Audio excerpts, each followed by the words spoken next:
Hello, ladies and gentlemen. Welcome to a post-election special. We haven't had the results yet.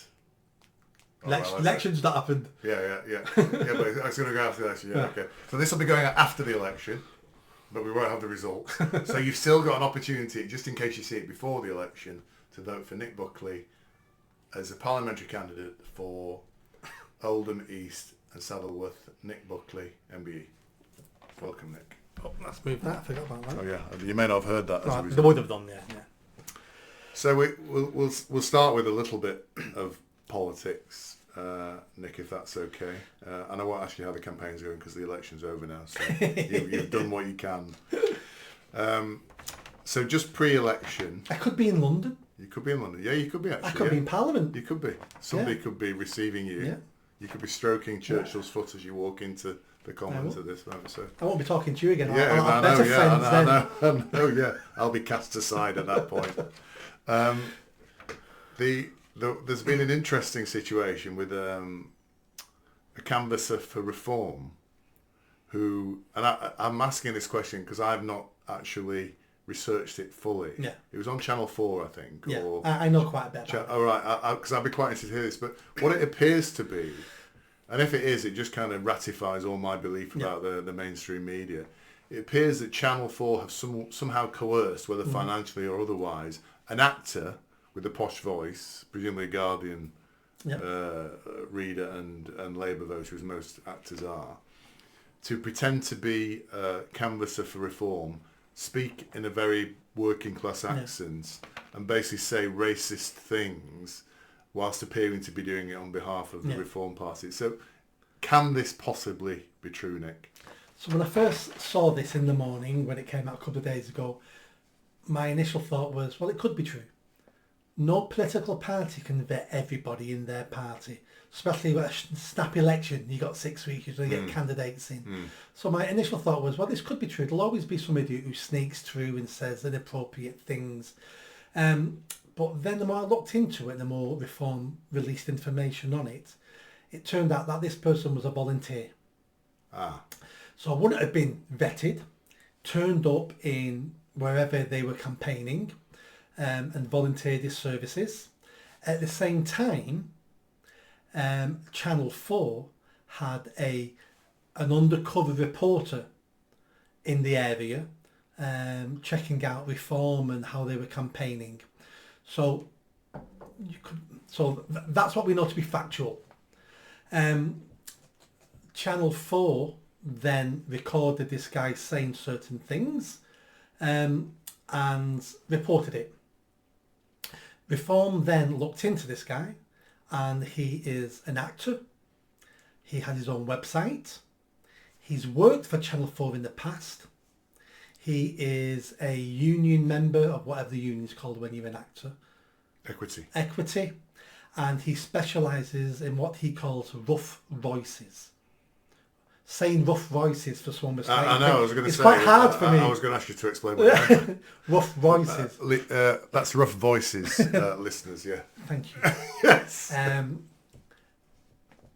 So that all then came out.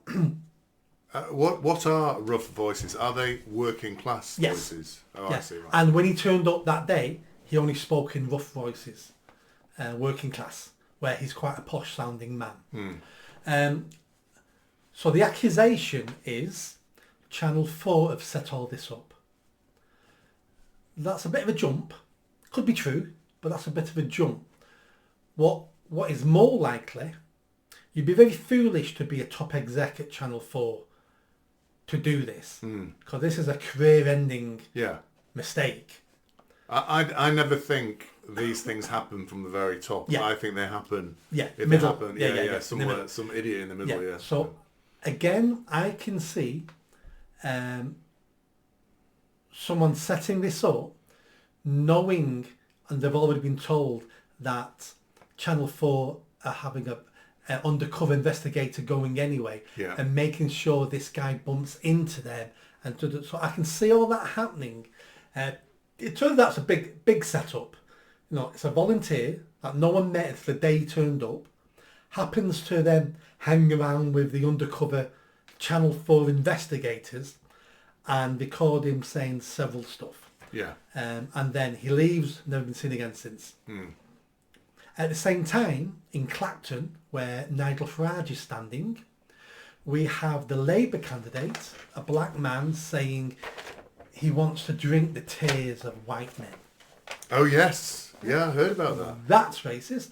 At the same time, we have Green candidates and Green councillors who are saying the most anti-Semitic things. We've had in the past people like Diane Abbott saying the most racist things and anti-Semitic things. And the press let most of this go by. They say nothing about it.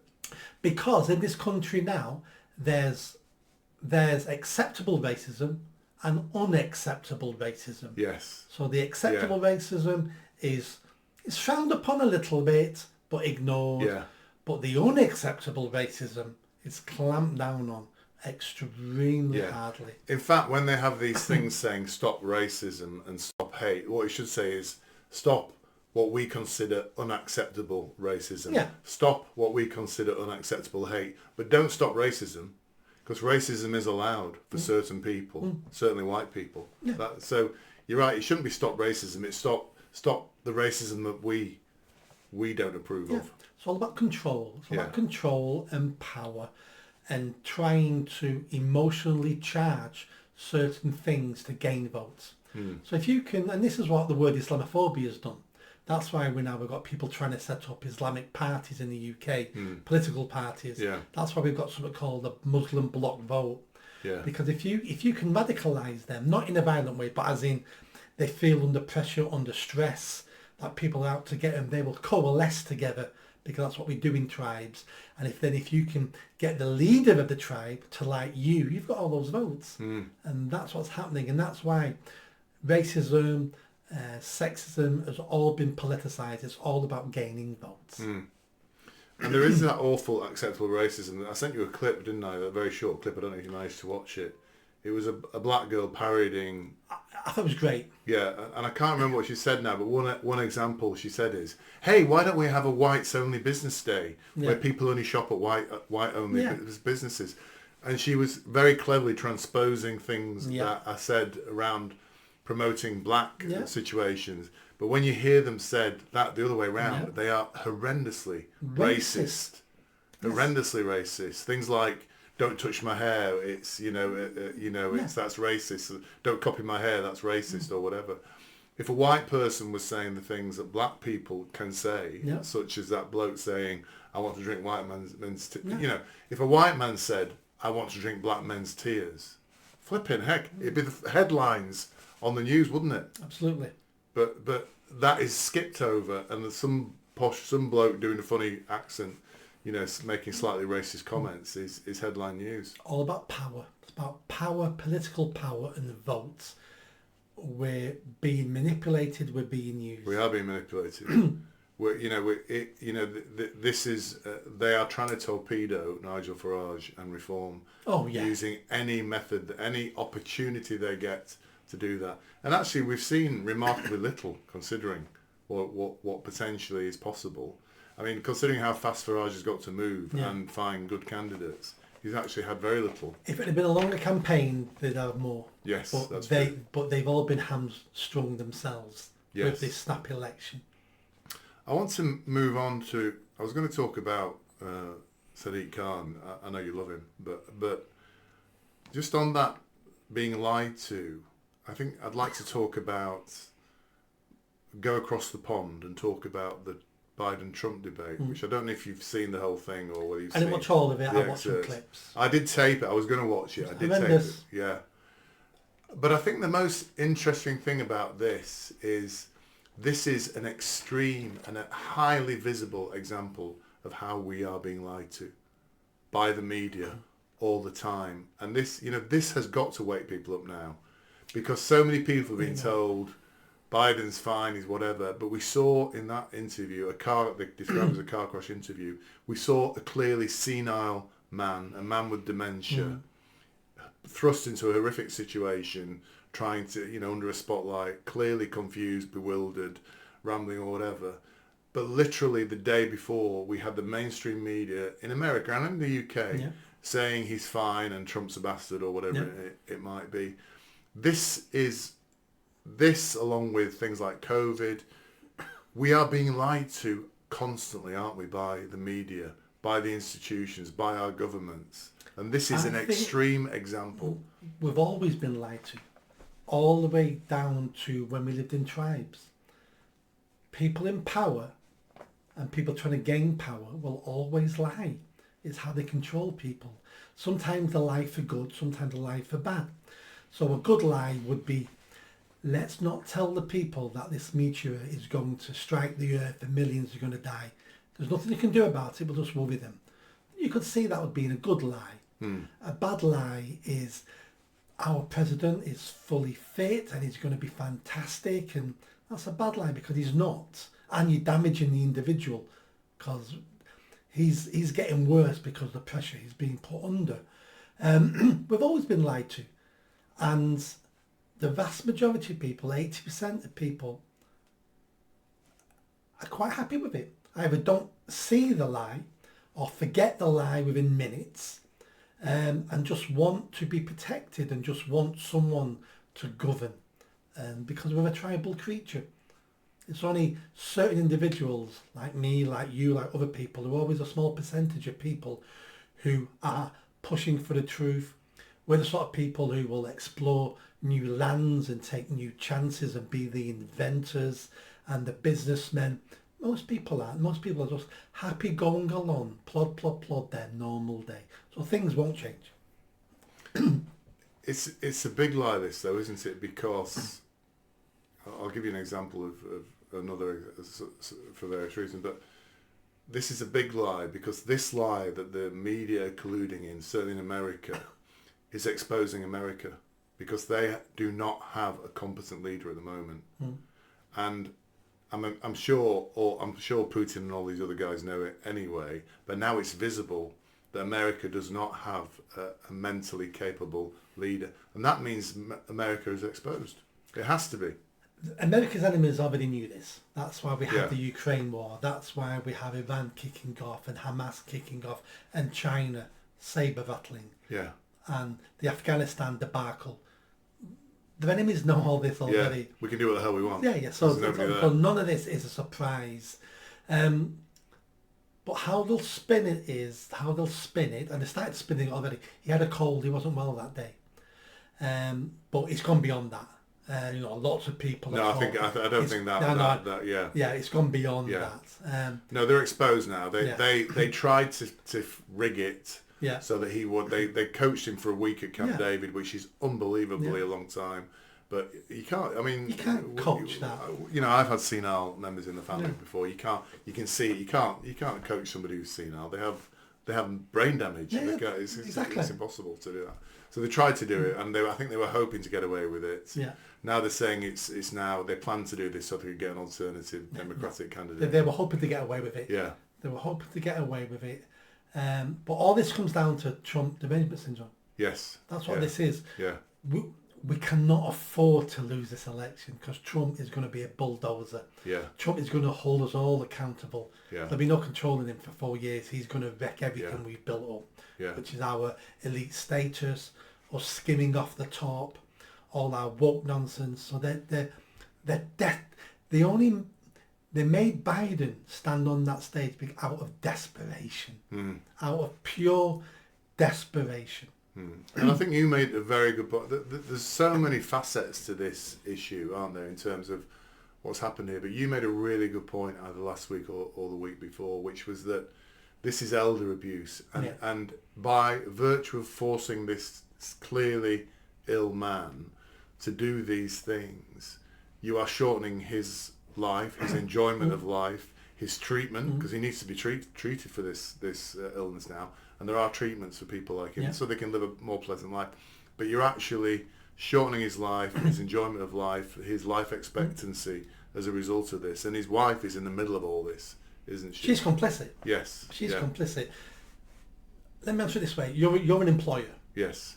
If you had an employee who you know, and it's on his medical record, he's got a bad back, and you told him he needs to move all these desks to the next room, would you say that to him? No. Why? Well, for two reasons. Firstly, I don't want to exacerbate his back injury. And the second thing is the company will then have a liability. Yeah. So I wouldn't do that. And that's what the Republican Party are doing to Joe Biden. Yeah. They know they're damaging him. They know his mental state. And they are abusing him more and more and more out of convenience and out of favour of Trump. Can you claim that he works for the Republican Party? Probably not. But it is. Were you expecting me to say I'd make him move the desk by the No, way? no. That's the answer I knew I'd do. Right, Because okay. you've got a duty care for your member of staff. Yeah. And above that, you don't want to get sued. Yeah. If you didn't know he had a bad back and he hurts his back, it's like, well, I ain't Yeah. that. But if it's on his company record, he has a bad back, you're like, you're not moving anything, mate. Yeah. Because you're a nice person, because you don't want to get sued on top of that. Yeah. But they're not looking after him. Yeah. I've actually got a funny story about that. My son came to work in one of the businesses and he was working on the shop floor and he got a swelling on his inguinal ligament here and when I was younger I got a hernia and I said, oh, I think that's a hernia. So you can't. So as a result of that, he was meant to be helping another guy to move a whole bunch of stuff. And I scared him. I said, look, this is, blah, blah. He was really worried, my son. I won't mention which son it was. Anyway, as a result, this guy had to move all this stuff on his own. And he absolutely knackered his back. He was in absolute agony. Yeah. And, anyway, about 2 days later, my son went to the doctors to get checked out and it disappeared. It was, there wasn't anything wrong with But you it. wouldn't take the chance because you don't know that. You don't know that. Don't take a chance. But my son is young and incredibly Yeah. fit and strong. And this old guy ended up having to do it all himself. Anyway, that was another story. So I think the reform canvasser and the Biden thing kind of just really, for me, illustrate this media snowstorm that they throw over us all the time, basically. And, my big worry is for Trump is they managed to get him in jail, and if they get him in jail, he won't be coming out alive. Yes. Although today the Supreme Court did, or was it today or yesterday, the Supreme Court said that he cannot be prosecuted for anything that he did whilst he was president. Yeah. So I think whilst that Stormy Daniels thing is still good. Yeah, and just for the benefit of our viewers, if the case is any lack of clarity, if I was in America, I would vote for Trump, and I'm going to vote reform as well, by the way, just to let you know. Sorry, which isn't against you, by the way, Nick. I know you're in if you lived in my area... If I lived in Oldham, East and Saddleworth, I would be voting for reform. Nick Buckley. So just moving back on another thing, and again, this is now back in England, and I don't know if you've seen this story, but Nigel Farage has said that Sadiq Khan hates England, and the reason he said this, or we're still on reform actually, is because somehow Khan has banned black taxis in London from displaying English flags during the Euros. Yeah. Now I think this is slightly more nuanced because I think it comes with a general instruction that you can't display certain things in black cabs. Yeah. But the ultimate result is the main thing they want to display is it cannot be displayed. Did you hear about this story? I did. Some of it will come down to taxi licensing. Yeah.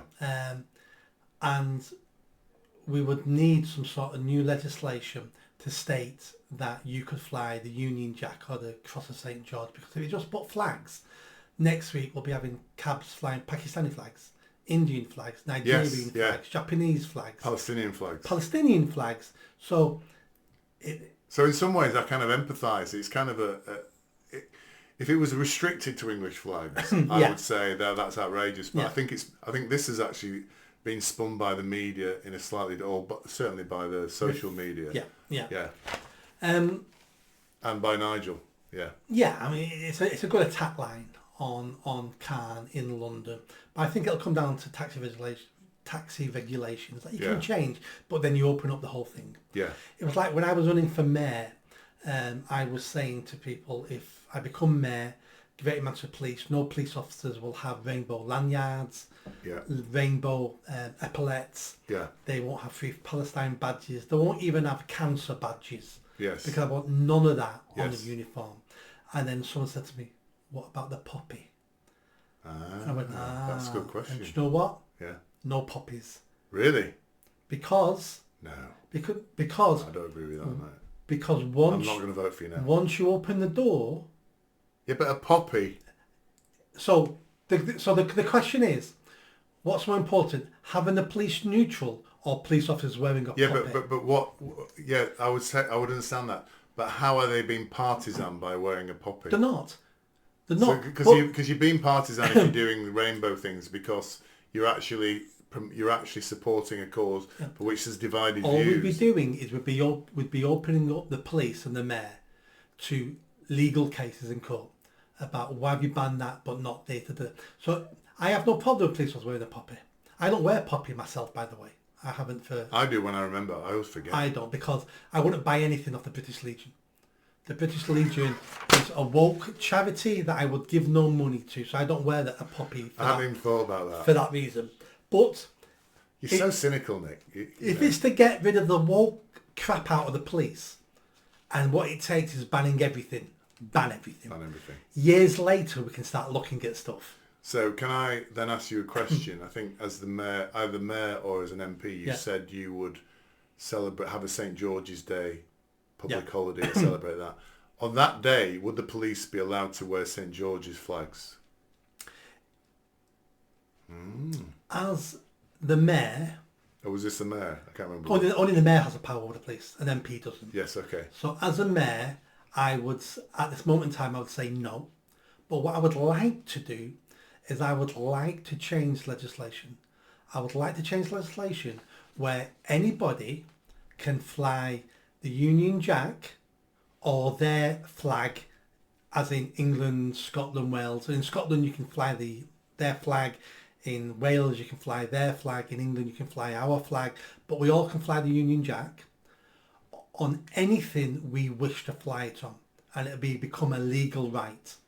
I would also like to ban the flying of every other flag, where you're not allowed to have a Palestinian flag outside your home. You're not allowed to have a Romanian flag outside your home. Even for the football, I would ban... In the window?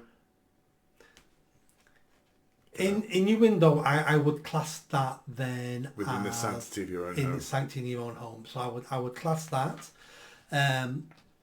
But yeah, so we do need to look at the flying of our flags.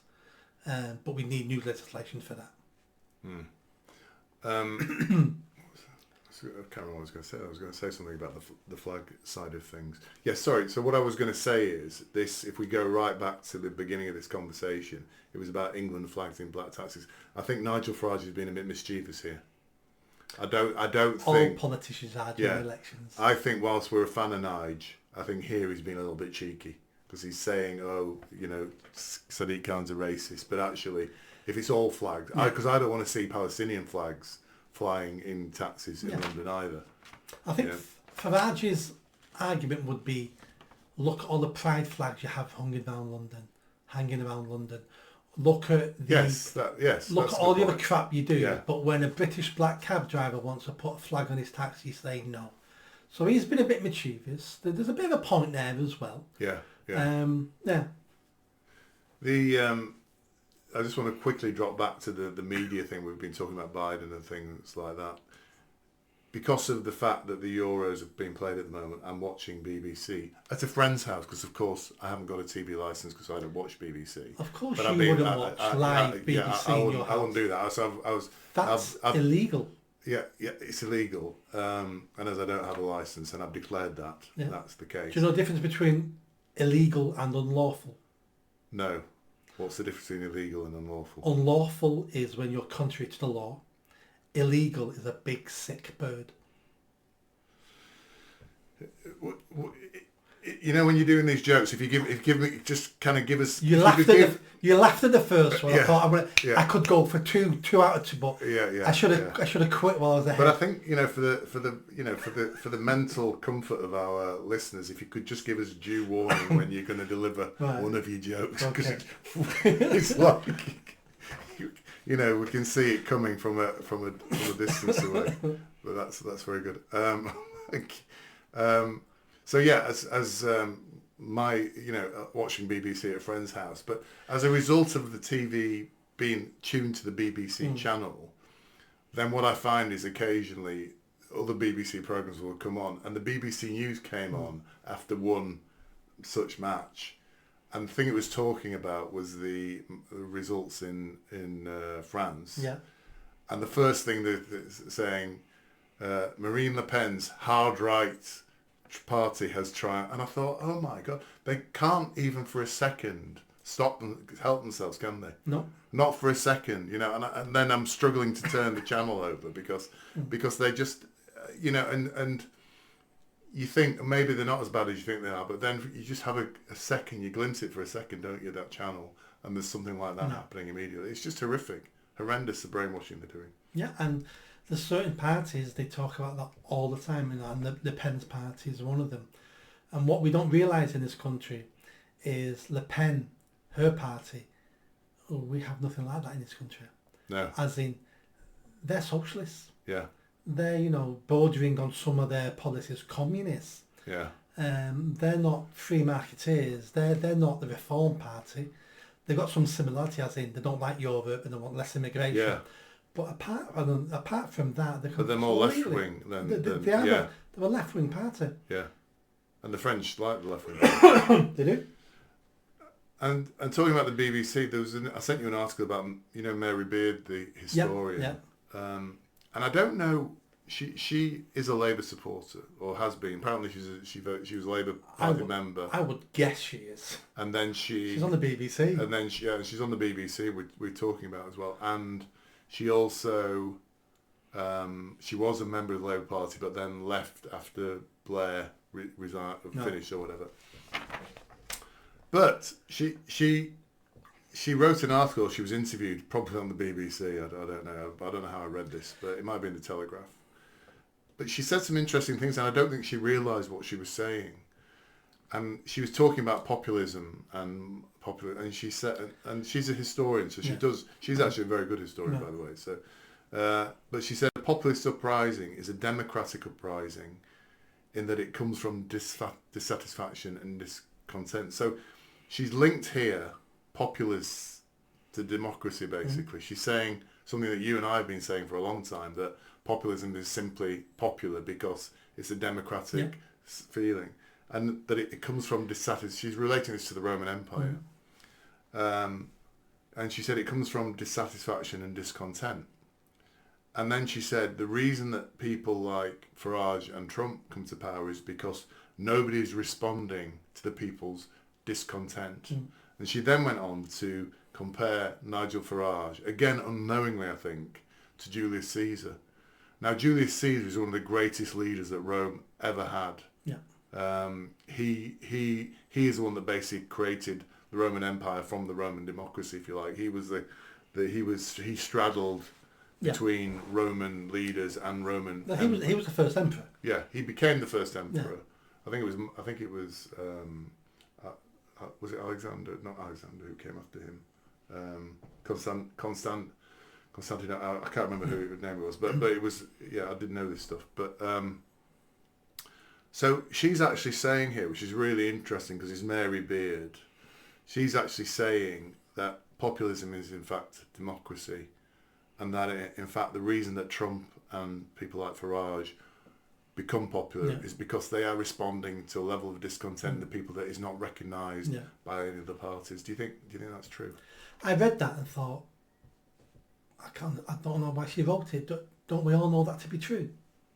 I thought it was so plainly obvious that I don't think she needs to write it. I think you and I know it to be true, and I think it's very unusual for somebody like her to say that in the mainstream. Yeah. To actually somebody who is a very well respected person. I agree with you. To me and you, I think it is true. Every successful leader does that. Yeah. They find their base. They present themselves as basically the Messiah. I'll save you. You know, let's go back from Hitler, Mussolini, De Gaulle, Churchill, Blair, Thatcher, Trump, Obama. All successful politicians create that environment where they're seen as the saviour, because the saviour really is the tribal leader. And if you can make the people think you're the tribal leader, our genetics for most people, make us obey the leader, because it's the only way the tribe survives. So this was just plainly obvious to me. The only surprise, because she's BBC, was she referenced Caesar instead of Hitler. Yes, that's what you would have thought she would have Yes. done. By the way, the first emperor was Augustus, I just remembered. I don't think technically Julius Caesar was an emperor. But if any of our gentle listeners would like to correct me or Nick on that, we'd appreciate your input. You're looking slightly dubious. If this was... It's not Mastermind. If this was Who Wants to Be a Millionaire, I'd take the money at this point. Really? I think Julius Caesar was the first, but I wouldn't bet money on it. I think Julius Caesar... Because that's why after him they called them all Yes. Caesars. I think Julius Caesar was appointed as a leader. I can't remember what the leader of the Roman... The Senate. So he was the leader of the Parliament, Senate. I think towards the end of his reign, he started to regard himself as an emperor. But I think the first true emperor was Augustus, who wasn't actually called Augustus originally. I can't remember his original name. He was called something else and he was renamed. Who I think was a stepson of Julius Caesar. Right. One of our listeners, please comment. Yeah, please let us know, because I always hate to prove Nick wrong. So sorry, just going back to your point about Mary Beard. Yes, normally these people, these government BBC shills tend to link people like Farage to Hitler, but something strange happened here. That she did two things, this is why I think it's a bit weird. And in the Daily Skeptic as well, they said she did it unknowingly, but I don't think she did do it unknowingly. You've read the article. She seems very lucid in the way she's saying it. Firstly, she links populism to democracy, which in itself is a big leap for anything in the mainstream media and for a BBC shill to say. And then she links Farage to Julius Caesar, who is an admirable historical figure. We perceive him to be so. It's not criticism to call someone you're like Julius Caesar. I mean, he was a brute. He was a horrific man in terms of the brutality. Yeah, but I wouldn't. Yeah, but that's not seen in our society now as a criticism. No. Populism is democracy, and there's different types of democracy. Populism is a type of democracy, but what we need to be careful of. So people are always wanting more referendums and things like that. We need to be careful of the tyranny of the majority over the minority. So just because you can get 60% of people to vote for something, we think, oh, that's democracy. But not if those 60% of people are voting against the privileges, the rights, the lives of someone else.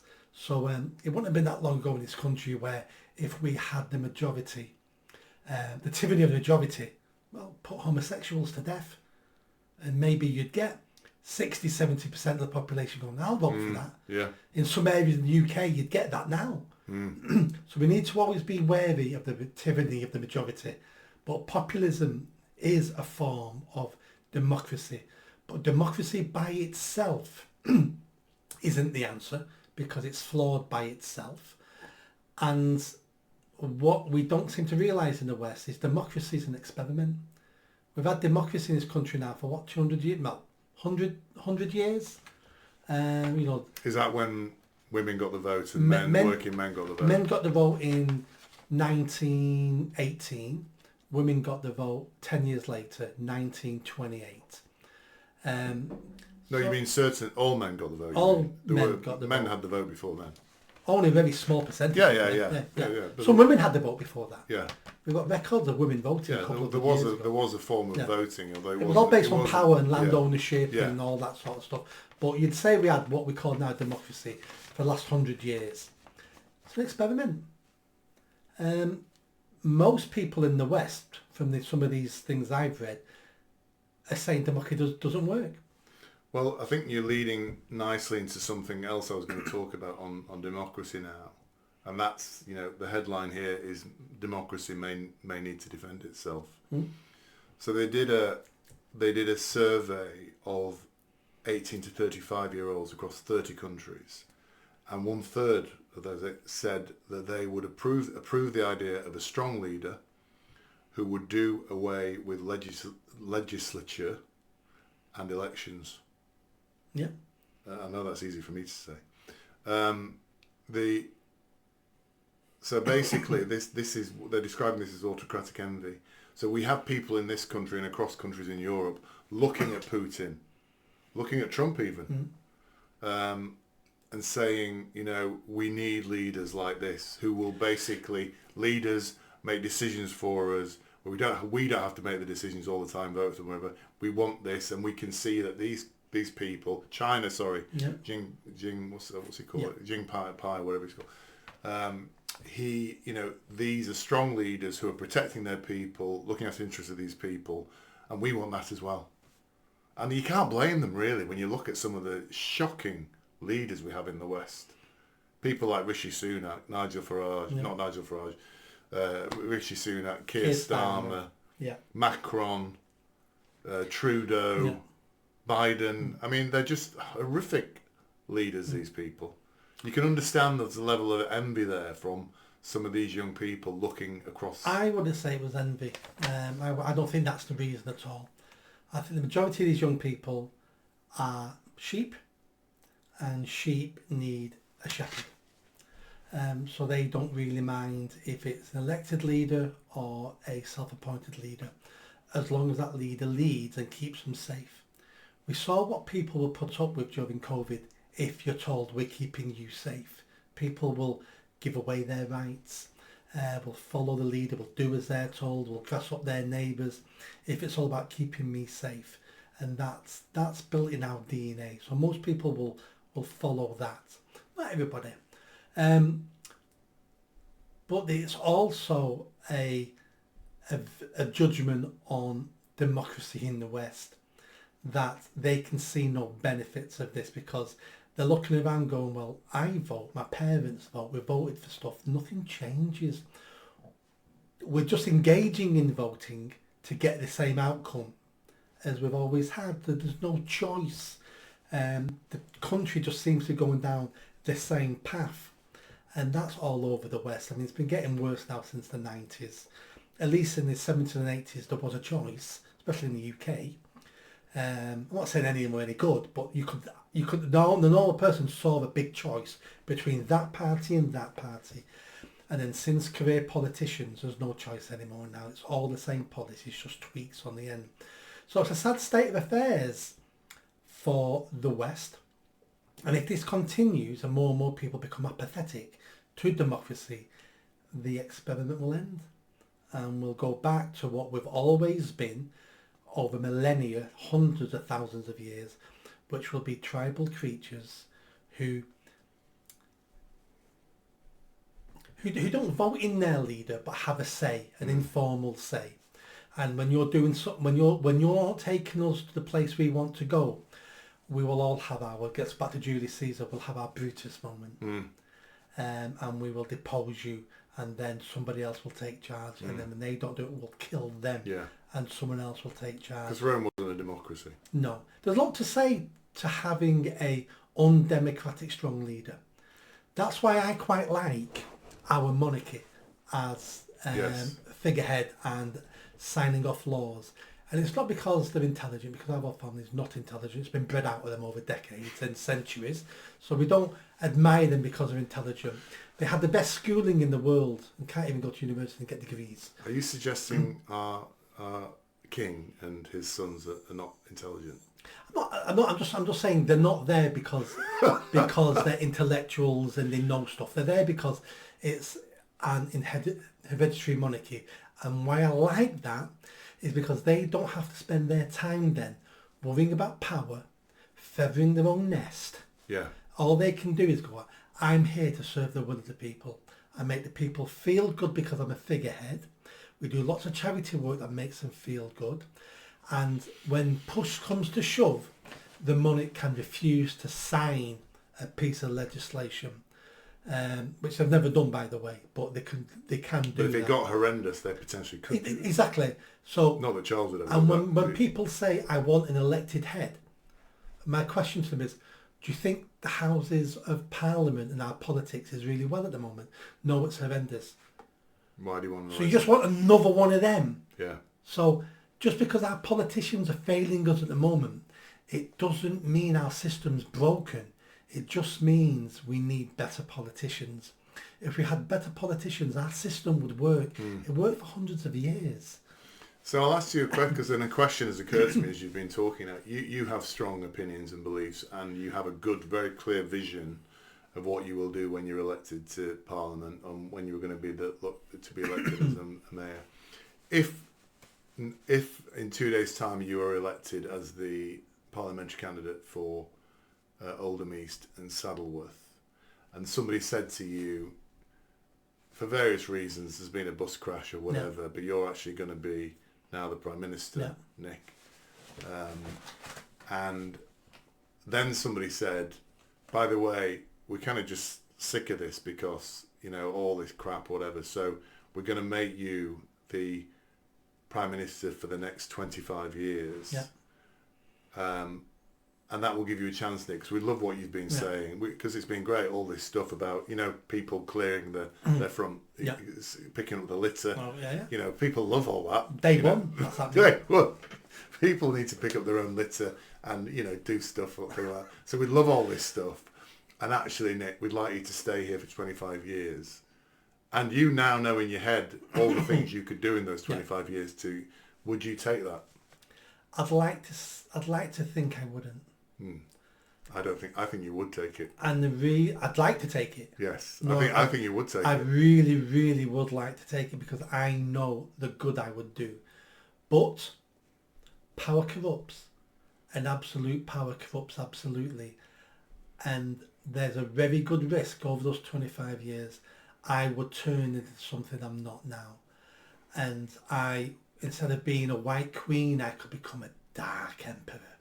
And we're all susceptible to that change, and that's why sat here now I wouldn't want that, because we need to make sure our system cannot be abused, not by the person sat there now, but by the person we cannot foresee coming down the line. So do I think I would turn into Hitler? No, I don't think I would. But after I've set the precedence of 25 years, you can be in power. The person who comes after me, I wouldn't trust them because I don't know them. So I wouldn't want to do that. I think our system has got a track record of working when we have better people in Parliament. That's the issue we face.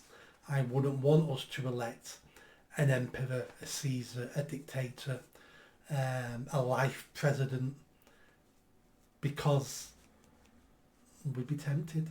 We would be wanting to do good. We would be willing to stand on people to do good. And that reminds me of something I wrote in one of my books. I dedicated my second book about begging and stuff. I dedicate it to my wife. And I dedicate it to my wife because, I can read the phrase now. I dedicate it to my wife because she's constantly reminding me that the most important thing is the individual, not the overarching plan. Now, I'm more predisposed to the overarching plan is the most important thing, but she constantly reminds me that we cannot step on individuals for the sake of the overarching plan, because then you're a tyrant. So she keeps me grounded, because otherwise I would push more that way. Yeah. I think you have a bit of an authoritarian streak in you, Nick. If somebody had said you were going to be in power for 25 years, I'd be worried. Yeah, I'd probably, after 2 years, I'd probably disappear. Oh, it'd be quicker. Quicker than 6 months, just so I'm saying. I remember when Nick used to, next minute there's some blokes at the door. I know my weaknesses. Yeah. And I've spent all my life trying to be a better version of me. And trying to see my weaknesses and my flaws, and I'm not always successful, but trying to make sure they don't come to the fore, and making sure they don't make me a worse person. So I would be tempted to take power. I would. Yes, I think you take it. I actually think you would take it. I think I probably would as well, actually. I mean, if I said that now. But I think I would remain balanced and controlled in that environment for 25 years. I think it's at the end of 25 years of you, it'd just be... That's an easy thing for everybody to Yeah. say. I just know from history, from things I've read, that everyone is corruptible. Yeah. Um, But if you were in power for 25 years, I would guarantee that within the first 5 years, capital punishment would be reintroduced. Yeah. Abortion would be outlawed. Heavily restricted. Heavily restricted. But worse than that, people would have to pick up litter outside their front doors. I would make it illegal for any council to own a refuse truck. So There's no need for them. So be aware what you're voting for, ladies and gentlemen. He'll make you pick up litter outside your front door. This is you know, this is the area. Yeah, but that 25-year question is quite interesting, isn't it? It is.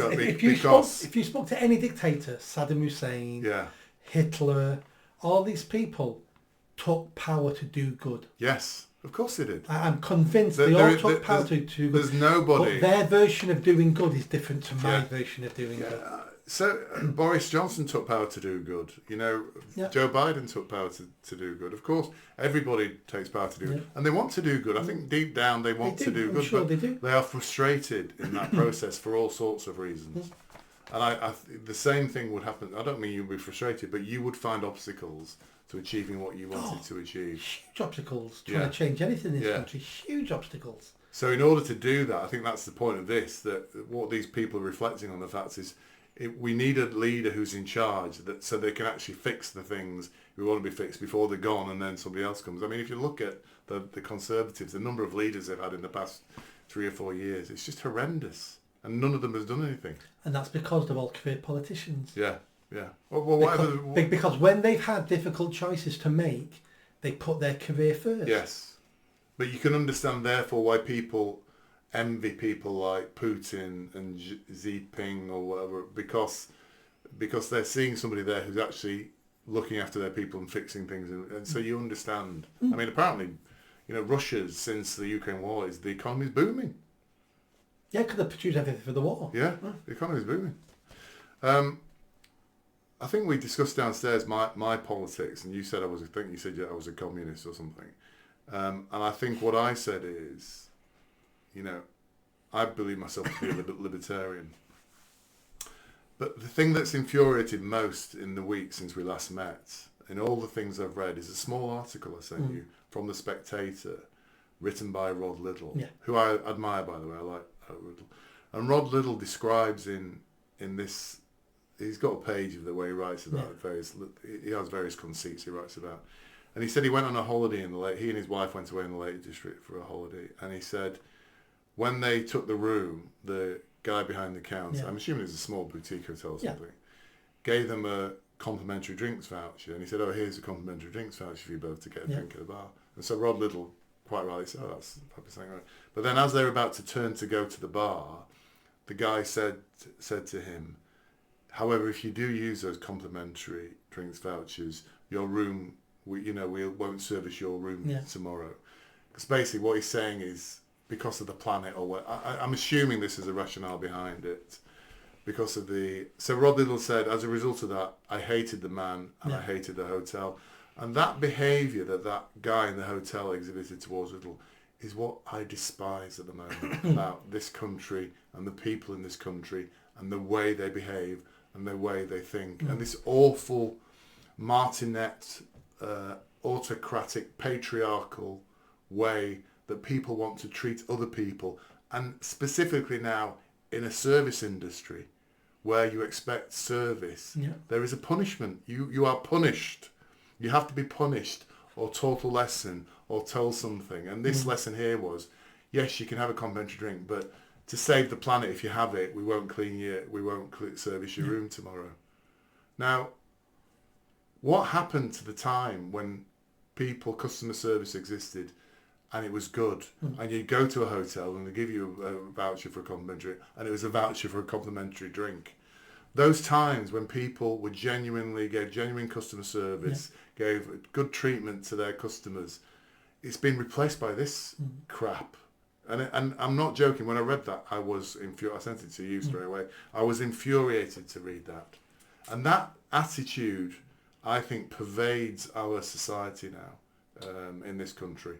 And I just wondered what your thoughts on that were. And then, by the way, viewers, I don't know what Nick's going to say here, because given his penchant for forcing people to pick up litter, you may find he's supportive of this gentleman. I don't care one way or the other. Sorry. If the hotel is saying, we're not going to clean your room, here's a £5 drinks voucher because we're saving the planet, well, pathetic. But I think the true reason will be, we've worked out it costs us 15 quid to clean your room. We'll give you a £5 voucher. That then saves us 15 quid. We've made an extra tenner on you as a guest. I have no problem with hotels doing these things, offering us. Me personally, I probably would have took the drink. What do I care about cleaning my room? I've got a wife. She'd have. I'd have took 2 vouchers. I'd have been at the bar for 2 drinks. She could have gone upstairs and get a bit of a clean. So I probably would have took the voucher. What are you going to call this segment in your... This is being quite a lot. So this is the hotel who's trying something new, different, blah, blah, blah, blah. It might work, it might not work, it might put people off. It annoyed Rod Little. And me. And you. So and I would think any right-thinking human being. I think it's a choice. He just could say, oh, I'd rather clean my room. At least he had a choice of what he wanted. It's either going to be successful, in which case the hotel will attract more custom, or it won't, and they'll go bankrupt, or they'll end up doing it. No, in a lot of hotels, you do get a complimentary drink when you arrive. I've never been to a hotel where I've got a complimentary drink.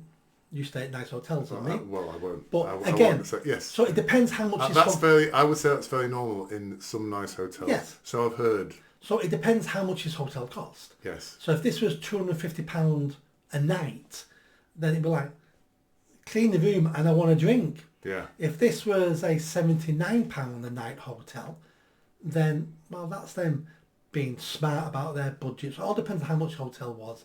But overall, not got a problem with it. Businesses can do what they want to do. Yes, I agree with that. But the reason I've got a problem with this is because that is not customer service. Threatening a guest with not cleaning their room with an option of giving them a drink is not what I regard. Because actually what you want is a drink and for your room to be cleaned. I would prefer not to be offered the drink than rather be given that option. You're basically threatening a guest when all the guest expects is customer service. And this is endemic now in lots of companies.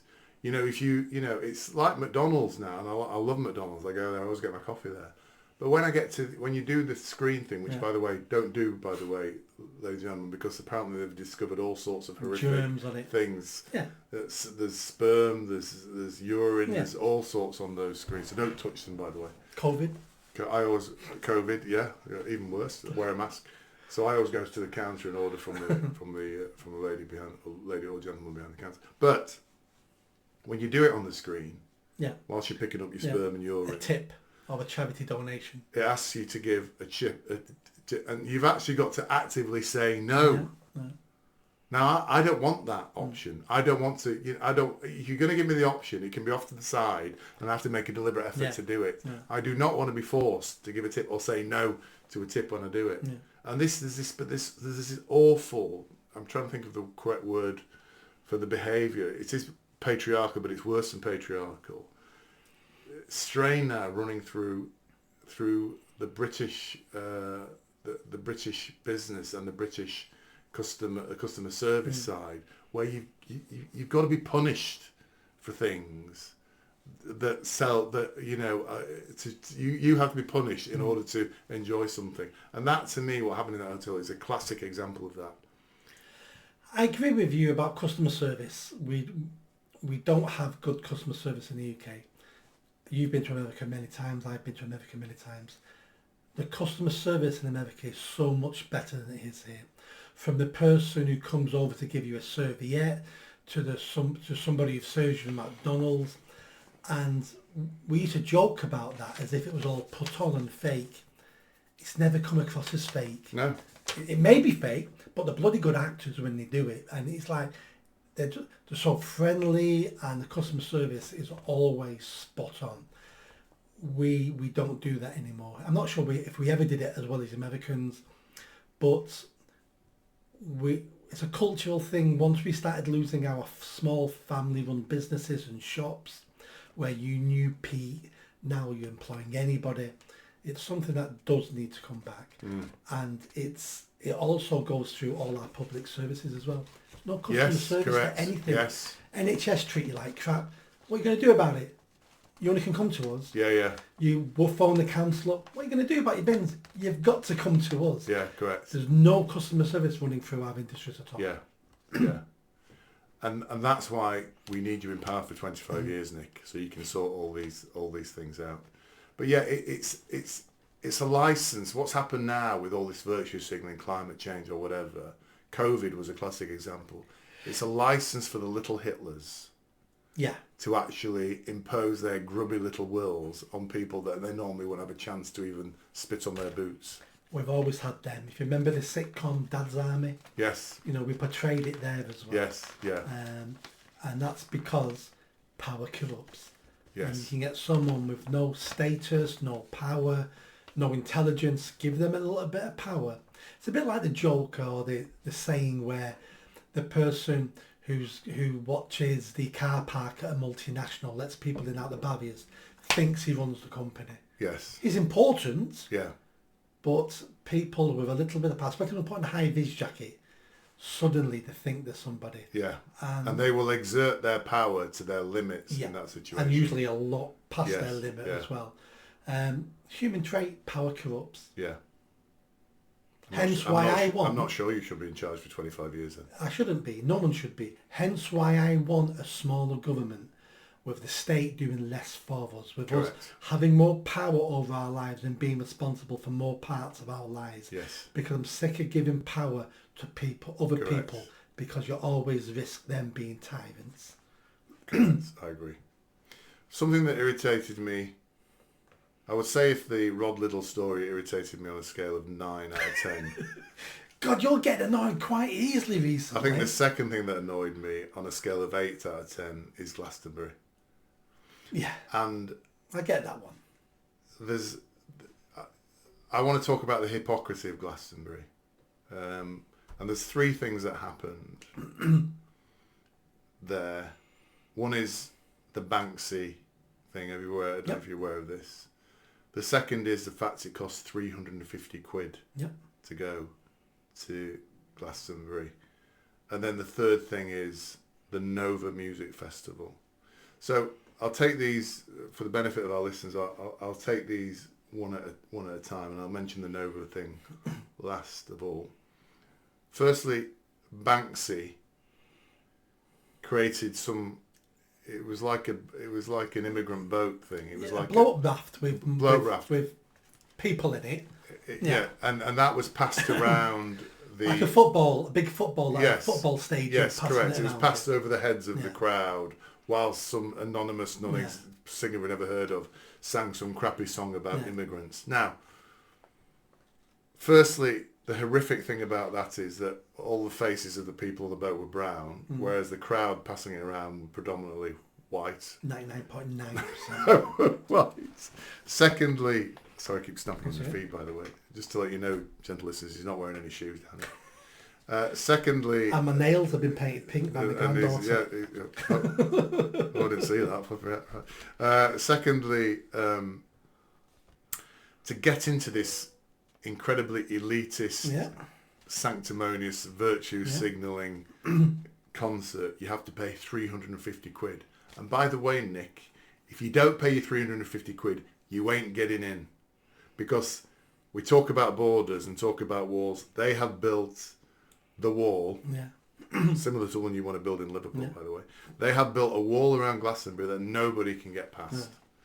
And so these elites, middle-class RC people in Glastonbury passing around the Banksy thing, thinking they're on the side of immigration or whatever, while some idiots singing about immigration, have closed off Glastonbury to the normal people who can't afford 350 quid, which is most of us. And I'll give you a little bit more irony as well. That wall is guarded and enforced by immigrants. I didn't know that. Who are security guards in this country. Of course, Get some low-paid immigrants. They'll all be low-paid immigrants. Yeah. Protecting a wall. Yeah. To keep... So that's the first thing that irritated the hell out of first and second thing that irritated the hell out of me. But also Banksy, who is a relatively talented artist. You know, he's a far left. He's another far left shill. You know, just like these celebrities, giving messages about things they actually do not understand anything Well, I'm looking about. forward to a year from now when Labour in power. I want to see what he's doing then. Yes, yeah. Finally, the thing that's quite sad actually, this is a music festival. It's about celebrating love, freedom, not immigrants and all that, kill Trump and all that sort of stuff. Nobody mentioned on any of the stages at any point, despite all the place was apparently rife with Palestinian flags from the river to the sea. Nobody mentioned, none of the arsey celebrities, none of these so-called caring, virtue signalling people mentioned what happened on the 7th of October last year, and that was the Nova Music Festival, a very similar event, far more, actually I think the Nova is far more, less surrounded by war, it's far more of an open festival. But that was the music festival in Israel where 364 people were killed by Hamas, and it just wasn't mentioned. Doesn't surprise me. Glastonbury has been woke central for a hell of a long time. People who go there think they're special. Like I say, a couple of years ago it was all about saving the earth, and so was Glastonbury. And you see photos of Glastonbury the second everyone leaves. The rubbish, the crap. People leave their tents there, leave everything and just walk away. It has bin trucks coming for days, cleaning up the area.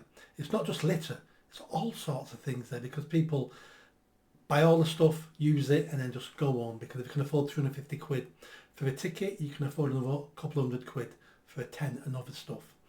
They're just hypocrites. Most people have not got an idea about politics. Palestine flags is a trendy thing to wave. Other years it would have been trans flags. There's always a cause to wave about. Most of the people there wouldn't even know about the Nova Music Festival and how they all got killed and machine gunned down, and it was horrendous, a music festival for people very similar to them. These people would have been left-wing, these people would have been, supporting Gaza to be its own state and a Palestinian state, because not all Jews are anti-all, not all Jews are for this. So again, they would have been turkeys for Christmas, they would have been supported all this, very left-wing themselves. But none of this shocks me because Glastonbury's been like this for a hell of a long time. But it's ironic that they have one of the best wall structures in the world for the concert, while they're going on about open borders and let everyone in. Well, no, but don't come in here though, because we want 350 quid off every single one it is. Some good news is a load of people got over the wall. I saw them climbing. They do every year. Yeah. It's a military operation. It's people who... I knew somebody who snuck in every year and was telling me the people who organise the sneaking in, this is their full-time job. Yeah. They make enough money over the weekend doing this. Sometimes they're digging... Oh, I see. People pay them and they get them in. Yeah. It's just like 200 sold. They say you give, and don't forget it's sold out as well. Yeah. So you can get people in on some days for 350 quid. Oh, I see. Yeah, good. Because they just can't get it sold out. Yeah, they can't get in there regardless. And so you can make a load of money at it. Then if you sounds a little like you know a bit too much about this, Nick. From the sound of it. Only a friend who used to go. She told me all about it. Concerts don't do anything for me. Not for me either, and not because I don't like music and things like that. I do, but when we were young, I'm older than you, but when we were young, to go to a concert was a cheap night out. It wasn't expensive. You could go to when I was at Leeds University, you could see a lot of good acts for a few quid at the student union. Yeah, but they wouldn't have been headline. Yes, headline acts. Headline acts used to come to the universities, around the universities. You didn't go to university, Nick, so you probably don't know, but I don't wish to lord it over you in this way. You're so much better than me. Yeah, well, as you know, I'm fully classist. So you could go to a concert and it wasn't anything like expensive. And Glastonbury originally was not expensive, and there wasn't a wall around Oh, Glastonbury normally originally. it's like a 1960s hippie thing. Yeah, exactly, and it was pretty much open for everybody. And it was, but now these are all businesses. Yeah, now. These are multinational businesses. And Taylor Swift, and somebody I know went to the Taylor Swift concert, and I said, "Really? Did you go to Taylor Swift concert?" Keir Starmer was there. Well, he went for a PI, he's trying to get younger voters. Yeah, Keir Starmer was there, Prince William was there. Why would you want to go to a concert where these people are there? I think Prince William he's got his 3 kids. They may be fans of... Stop trying to give it No, I can understand you taking it. But again... But you're right, I don't go, because so many of my arsey middle class friends take a delight in saying, I went to this and I know they're paying hundreds of pounds to go there. And they don't appreciate the music like a young person would appreciate it. But they just it's a virtue signalling and status symbol thing as well. Yeah. So I despise those things now. I won't go to them. I'd like to finish on something from the ridiculous to the sublime. And I don't know if you saw the match last night, Portugal play. No. I watched one England game after our last chat. It finished 0-0. It was crap. It bored the life out of me. I said, well, I'm not watching anymore. Yeah, but I have very clearly stated that I despise Gareth Southgate and want, on the one hand I want England to win, on the other hand I want to see him fit. Ideally I want him sacked halfway through the tournament anyway.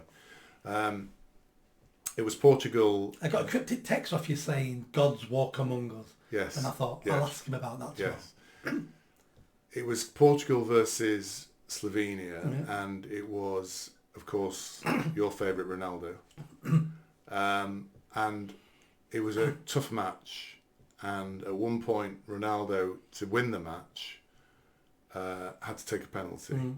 And he's one of the best penalty takers in the world. The goalkeeper he was up against, Oblak, Slovenian, is also one of the few. I mean, Slovenia is a very small population, but they have a world-class goalkeeper, Oblak. And Oblak saved the penalty. Anyway, Ronaldo basically burst into tears because he realised at that moment, and it's very unusual for a footballer to cry on the field in the middle of a game. He was in tears, and then the match went to extra time, and the extra time nobody scored, so it went to penalties. Yeah. So he'd missed the penalty. So the manager selects the people who are going to take the penalties. He'd missed the last penalty. Stress was on there against this fantastic goalkeeper. He then volunteered to take the first penalty for Portugal. Of course he would. And he scored the goal. And then the Portuguese goalkeeper then saved 3 goals in sequence, and Portugal, the second Portuguese player scored, the third Portuguese player scored, and they won the game.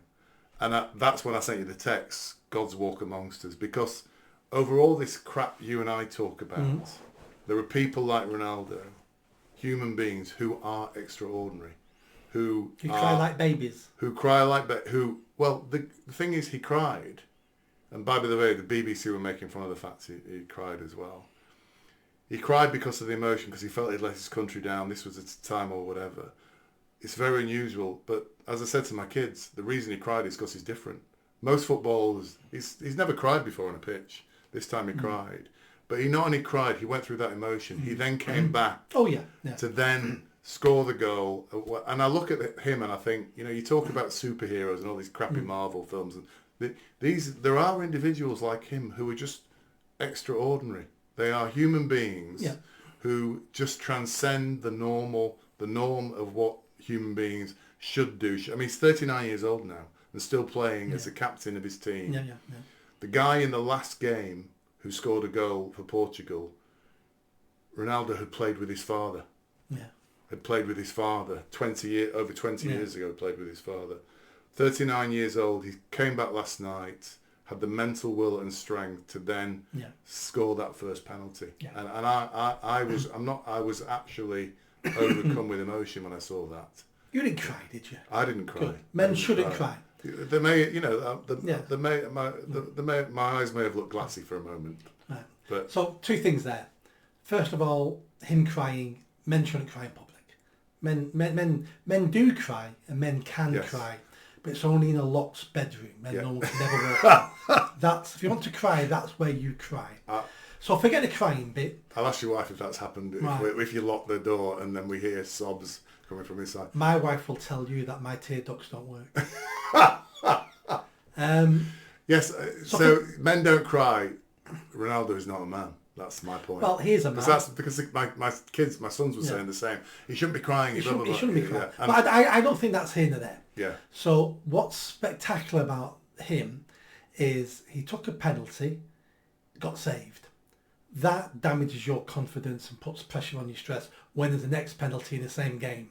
So for him to volunteer just proves the man he is, that he wasn't going to put the pressure and give onto someone else to take a penalty. The fact he volunteered to take the first one, because he knows he's special. He's trained all his life. No one trains like he trains. And he also knows that every now and again, somebody will save a penalty. It's a lot of it, the goalie just needs a bit of luck to go the right way. So he knew he'd have a very good chance of scoring again. But the fact he had the courage and then the will and the calmness to do it shows he's a very strong man mentally. Yeah.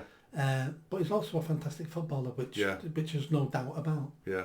And I think the reason, it was a penalty shooter, I think the reason he took the first penalty is his team with Slovenia way down on the rankings, world rankings. It was highly surprising that Portugal got held to a draw with them. I think the reason he took the first penalty, because you saw him actually say to the second best penalty taker, let me go first, and the guy nodded like that. The reason he took that penalty is because he knew that he had to score, and if he scored, the rest of the team would feel confident about scoring. So it was more than just proving to himself. He had to do it to make the rest of the team. Because he's a natural born leader. And he knew that he's missed a penalty. That's affected the whole team now. It's not our night tonight. Even Ronaldo can't score from the spot. It's not our night. He knows, I need to quell that now. I need to get up and score, and they'll go, we're back in the game. And I just thought, all the crap you see on a day-to-day basis these days, you see stuff like that, you think, there are still extraordinary people out there. There is. When I used to watch England games many years ago, and it went to penalties, and watching competitions, I'd watch more than the England games as well. And it'd go to extra time, and then it'd go to penalties, and you'd look at both teams, and the team that are sat on the floor panting, and it's like, you're done. You've already lost this. And then when the manager is trying to pick his penalty takers, the ones who've got their heads down, who don't want to be picked, it's like, you never give you a penalty. You don't want it. You want people like him going, me, boss, me, me. Because they're the ones who want to take the penalty. So you can see leaders, you can see people whose spirit's been broken just at the end of the game like that. And don't forget, he'd also now been playing, because he'd gone into extra time, he'd been playing for 150 minutes. But he's super fit. He's 39 years old.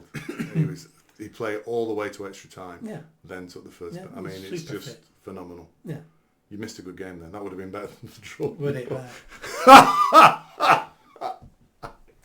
So what's your prediction on the rest of the Euros? Well, that's interesting actually. So my prediction on the Euros, and our listeners are going to find this strange, I think it will be a Germany-England final.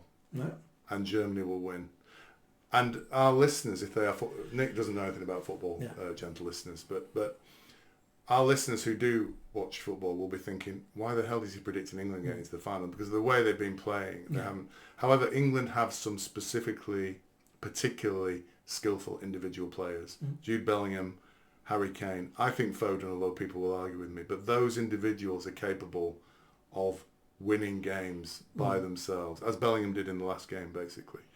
And I think every game they play, there's a chance they can win, and there's a chance they can therefore get to the final. But Germany will be on the other side, and I think they will lose to Germany. That's my prediction. We will see. Yeah. And now you've said it on camera. If it happens, you can clip this. Exactly. Yeah. Look at the date on that. Look at the date. That's what I said. And more importantly, I know this is post-election, but if you manage to see this pre-election, please don't forget to vote for Nick Buckley, MBE, Oldham East and Saddleworth, and click the like button and subscribe as well. And comment and everything. Nick, nice to see you. Cheers. Did you like that video? I think you did. Hit the bell, give it a big thumbs up, comment, and don't forget I'm standing for election in Oldham East and Saddleworth. So please share this video, speak to your family and friends if you live in Greater Manchester, and if you live in Oldham East and Saddleworth, make sure you vote for me. Catch you soon.